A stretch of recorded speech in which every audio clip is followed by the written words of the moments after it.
the 7D notes, which is dividing polynomials. You'll be dividing polynomial by binomial in this case. There's synthetic division and then there's long division. I'll show synthetic first. So the first thing you need to do, you draw a little, like backwards L, a little box.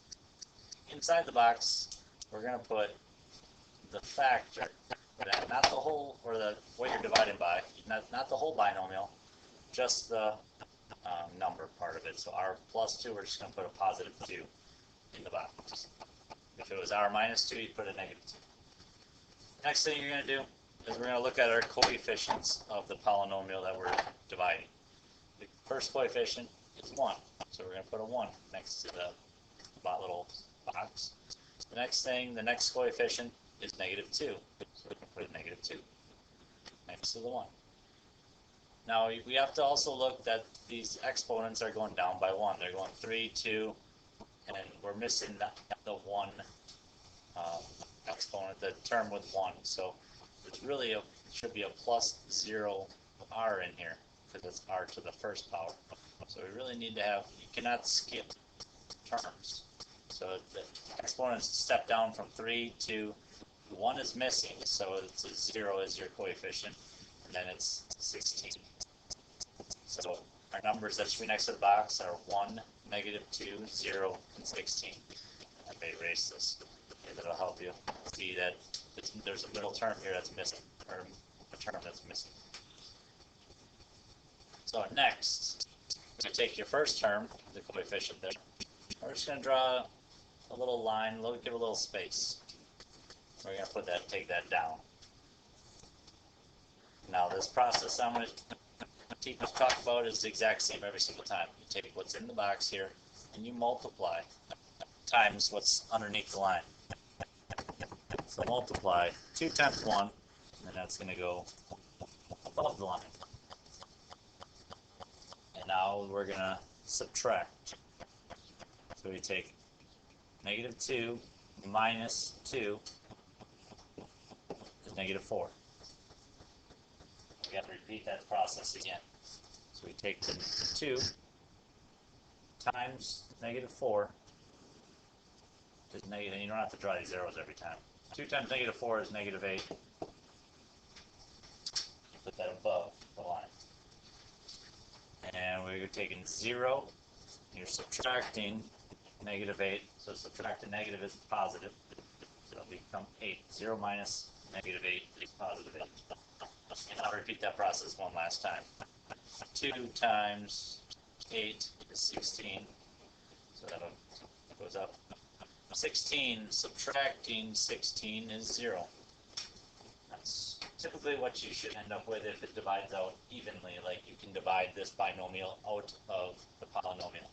You should end up with 0. This means that it has no remainder. If you remember remainders from long division or division when you were doing that elementary school. So what this truly means is when you take r to the third minus 2r squared plus 16 and you divide that by r plus 2, you're left with, you're dividing out 1r out of everything.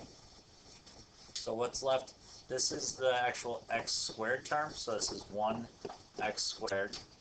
This, and then we'll step it down the exponents, so minus 4x to the first, 2, 1, and then no more x, no more variables, so plus 8.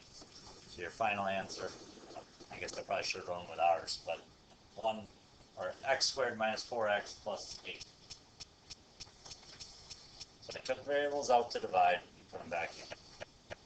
Start out with r to the third, you divide by r, you're going to get it should be r squared. Times root x's. So that's synthetic division. You can do that one. Well, synthetic only works, this is a caveat to this. So synthetic only works when you have, you're dividing by the coefficient is 1. When the coefficient on the variable is 1, it's the only time you can use synthetic division. It is a lot faster than long division. When you get used to that, those go pretty quick. next problem is long division. By the title, you expect it's going to be longer. Not more difficult, just longer. So a lot of the exact same process, a lot of the same procedures, just we're keeping the variables. So I have the exact same problem right here. One is represented as a division that's horizontal, and the other one is represented as a fraction. They mean the exact same thing. So both of these they're the same. Typically, you see it more like the top one here, but these are exactly the same. So when we do long division, I'm going to put what you're dividing by, and this is more traditional. Draw a big division symbol like you had 4th, 5th, 6th grade, whatever, whenever you did this. The what you're dividing by goes on the outside. Much the same as synthetic division. If the exponents, if they skip, you have to account for that when you're writing down polynomials. So 4, 3, 2, 1, and then constant term, technically n to the 0 power. So here we're not missing any terms, so we don't have to write a 0 in there anywhere. For long division, we actually keep all of the variables. So all the variables stay in. Now we're going to do a very similar way of division. So we take this first, it's all about the first term. So we take 2n to the 4th and we divide by 2n.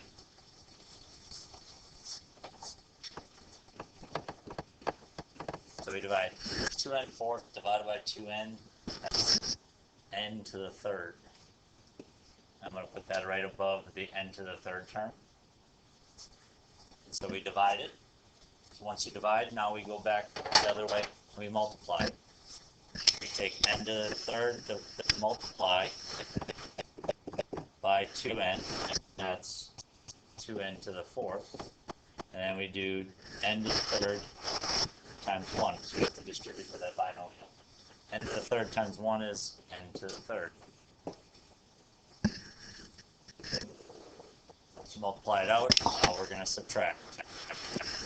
Make sure to subtract both terms. So we have 2n to the 4th minus 2n to the 4th.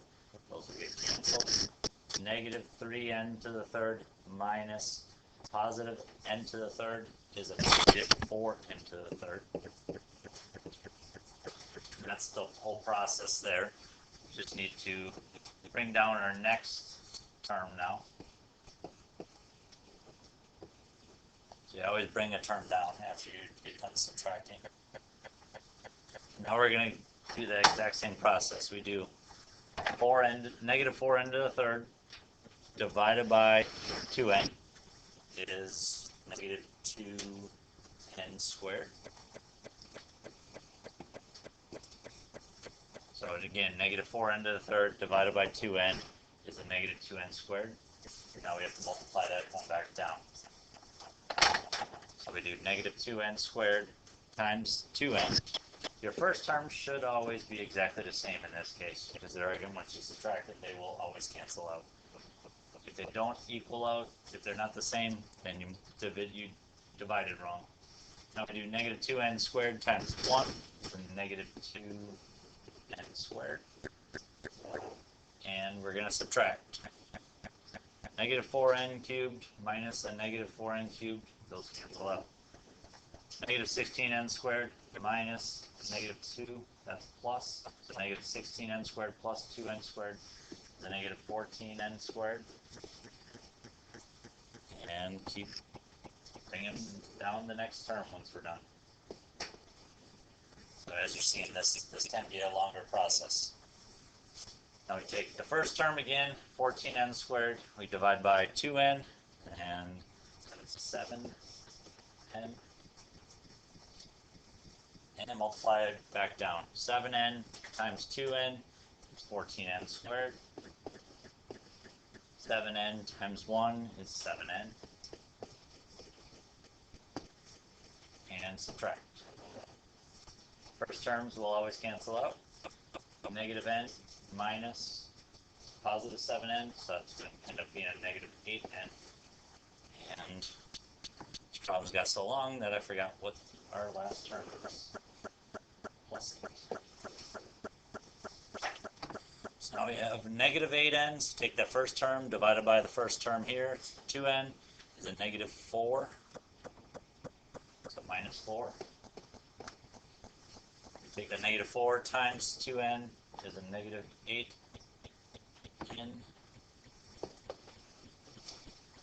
And negative 4 times 1 is negative 4 minus 4.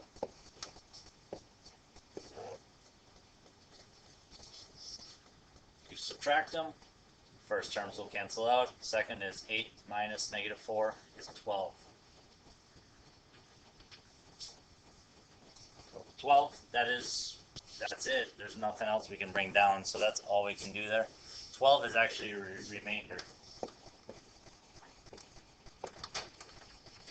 So our actual answer is all the way up top here. Is n cubed minus 2n squared plus 7n minus 4, and then actually plus the remainder of 12, and we can divide that by the divisor, 2n plus 1. Or you could just write remainder 12. I'm good with that also. Alright, thanks. Hopefully this helps. Alright, just kidding. We're not done.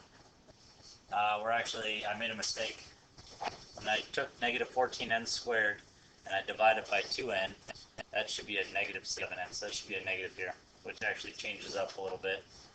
We have negative 7n times 2n is a negative 14n.